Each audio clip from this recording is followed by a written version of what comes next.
ताली कभी एक हाथ से नहीं बजती। ये आपने अपने जीवन में कई बार सुना होगा।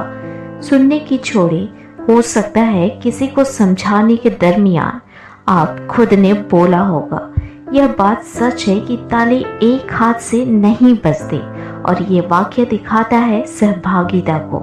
एक काम को पूरा होने के लिए दो लोगों का सहभागिता, यानी एक ताली के बजने के लिए दो हाथों का सहभागिता। ये बातें स्क्रिप्टिंग से कैसे जुड़ी है? बहुत सिंपल है।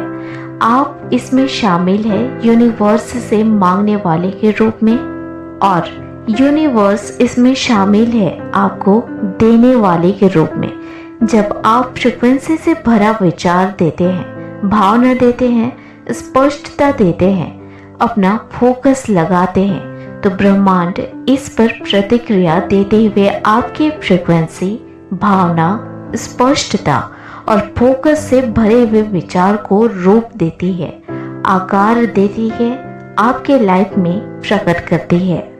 मन चंचल होता है और अस्थिर भी, और इसलिए जब आप किसी चीज की विश करते हैं तो आपके मन में ठहराव नहीं रहता, स्पष्टता नहीं रहता। और इन सबको देखते हुए स्क्रिप्टिंग का फॉर्मूला निकाला गया है।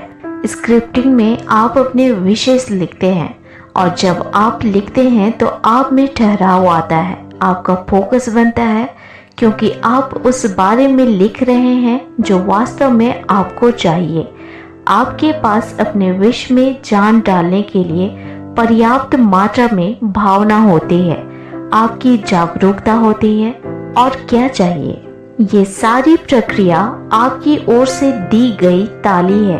बाकी जब ब्रह्मांड इसे पाता है तो वस्तुओं और परिस्थितियों के रूप में प्रकट करके अपनी हाथ देता है ताली बजाने के लिए, और इस तरह एक परफेक्ट ताली बजती है।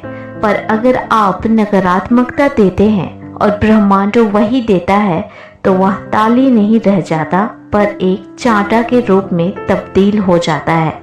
आकर्षण के नियम में जब आपको टेक्निक यूज करने का निर्देश दिया जाता है, उसका जरा भी मतलब ये नहीं होता है कि बस स्क्रिप्ट करना है और विश पूरी।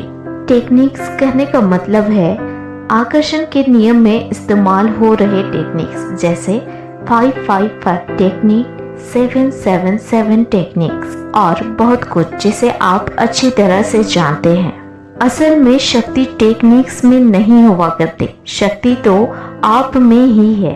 पर इन टेक्निक को डिजाइन इस तरह किया जाता है जिसमें आपके अपने विशेष बार बार लिखना होता है।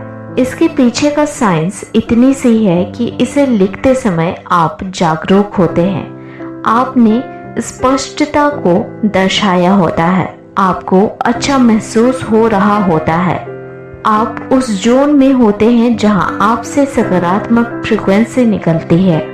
आपका विश जो एक विचार है, जब आप इसे टेक्निक के इस्तेमाल करते हुए बार बार दोहरा रहे होते हैं तो यह विश या विचार शक्तिशाली बनती जाती है और दोहराव यानी बार बार लिखने की वजह से आपके चेतन मन से अवचेतन मन में चली जाती है।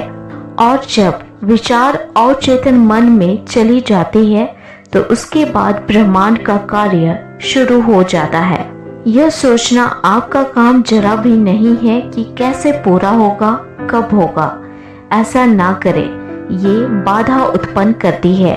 इसके लिए ब्रह्मांड खुद रास्ता बनाएगा, क्योंकि असंख्य रास्ता है जो आपको मालूम भी नहीं, जिससे आपकी विश पूरी कर दी जा सकती है। ब्रह्मांड के काम को उसी को करने दें और इस तरह अपने भरोसा, स्पष्टता, भावना और जागरूकता को देके आप अपने स्क्रिप्टिंग को सफल बना सकते हैं।